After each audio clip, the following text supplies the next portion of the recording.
This is One on One.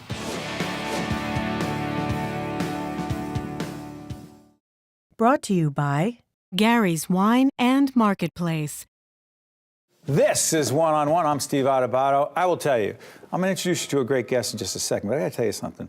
Look at this. If you've been watching One on One for a while, you will notice that behind me we have a terrific set. It was time.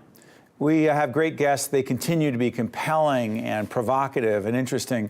But our great team here at TriStar Studios have put together an extraordinary set, a terrific look. I want to thank the folks here at TriStar, our terrific one-on-one team led by our executive producer, Jen Eichlin. I want to thank all of you for doing that and making us look good. Now, on to the show. It is our pleasure to welcome on our new set for the first time, Robin Davenport, Director, Counseling Services at the great Caldwell University. How do you like our new set? I love it. It's so comfortable. Isn't it? And I'm honored to be here. Well, it's an honor to have you. Hey, listen, over at Caldwell, right? And we'll put some information out so people can get this as we're going through this. A campus that is, let me get this right, stigma-free. Yes. Of what? The push was to help decrease the stigma that surrounds mental illness and mental health concerns. And this was a campaign that was started by Governor Richard Cody and his wife, Mary Jo. Right. And again, wanting to reduce the stigma around mental illness, as well as provide public awareness about resources that are out there to deal with mental health concerns. And if you drive through different areas of New Jersey, Madison, West Caldwell, East Hanover, you'll see signs that say stigma-free town. We realized as a campus that we really did fit the bill as being a stigma-free campus, and was acknowledged, I believe, as the first college in New Jersey to be stigma-free. Well, let's talk about how you do that, because it always strikes me as we've been doing programming around mental health. I don't want to sound naive here, but the stigma still is there, in place, that so many of us are uncomfortable talking about the fact that we need help, that we reach out, but we do it privately and never talk about it on the air. Right. And there's a whole range of mental health issues, right? Yes. How significant is the stigma today, and what is being done specifically to be helpful on the campus? I think you're right that the stigma does exist still, and the way that we try to combat it is, to begin with, just talking about it. And what kind of forms? Give me an example. Well, one of my favorite forms of bringing public awareness to our campus is an event that we call our mood checkups. What is it? Mood checkups? And mood checkups is a way of checking up on your mental health. In the same way that you would receive a physical checkup, we encourage our students to come out and get screened to see if they might be dealing with symptoms of depression or anxiety. And we work in collaboration with the Mental Health Association of Essex County. Great organization. They're wonderful. Bob Davison, that team? Yes, yeah, great yes. team. He's a wonderful man. Yep. They bring a team of counselors to our campus, and we open up our Newman Center lobby, and we set up little stations, and students come, and we provide them with quick 10-minute screenings, and it's just a way to get a quick checkup on their mental health. Is it upbeat, Robin?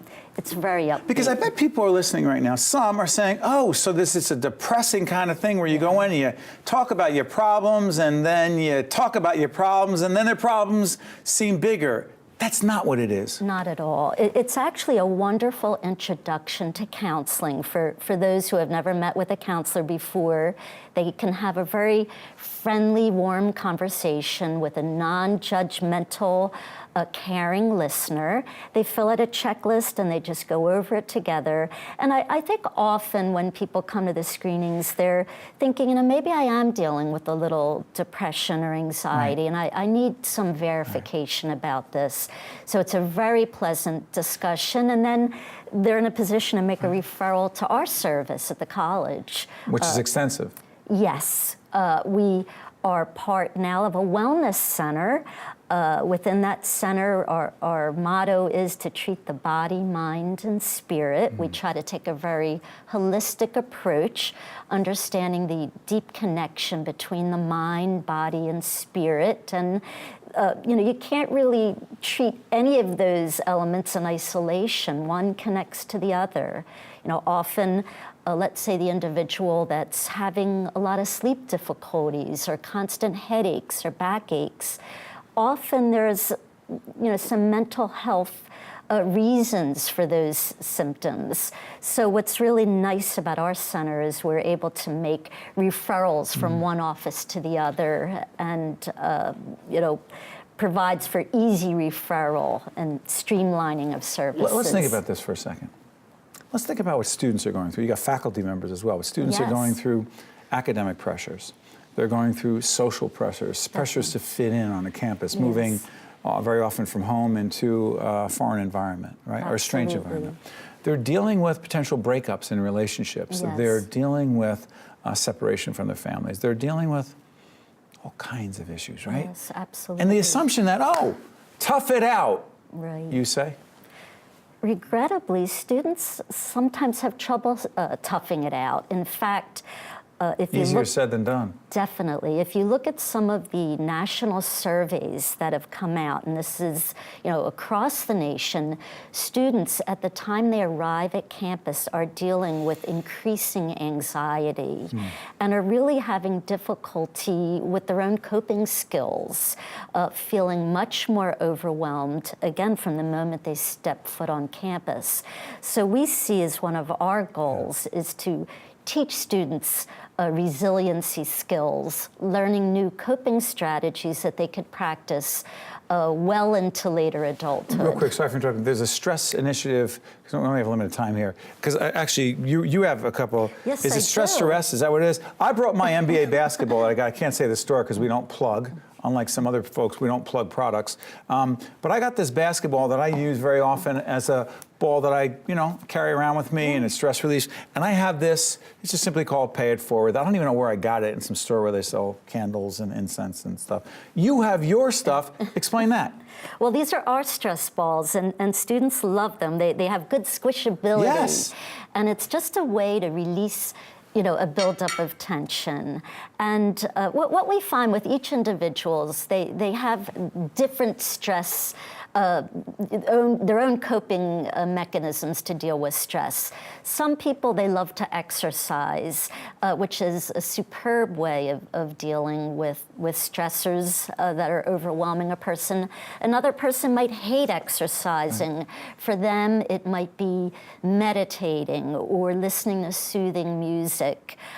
We actually try to have some spaces on campus where students can go to relaxation stations, if you will. Yes, right near our library, we have a state-of-the-art massage chair, and a student can. Hold on a second. Stop right there. We're out of time, but I got to do this. As someone who works out on a regular basis, but is trying to get into meditation and is struggling to get to a place where my head's not filled with stuff. I mean, I'm actually going to be teaching at Caldwell, full disclosure, next semester. Wonderful. But in between classes, can I come by? Can you get me to the relaxation place? Absolutely. I may not need all the massage and everything, but you got to get me to a better relaxation place. Absolutely. You help me on that? You can count on that. Robin Davenport, Director of Counseling Services, Caldwell University, stigma-free campus. They have a wellness center, great things going on. Cannot thank you enough, and thank you for being on our new set here on One-on-One. Great stuff. Thank you so much. We'll be right back, right after this. I love this new set. That was great. At Gary's Wine and Marketplace, planning parties is our business. Our associates can work with you to plan the details. We offer an assortment of wine, beer, spirits, cheeses, party platters, accessories, and more. 4 locations in New Jersey and at garyswine.com. Also brought to you by Horizon Blue Cross Blue Shield of New Jersey, New Jersey Resources, and by the New Jersey Education Association.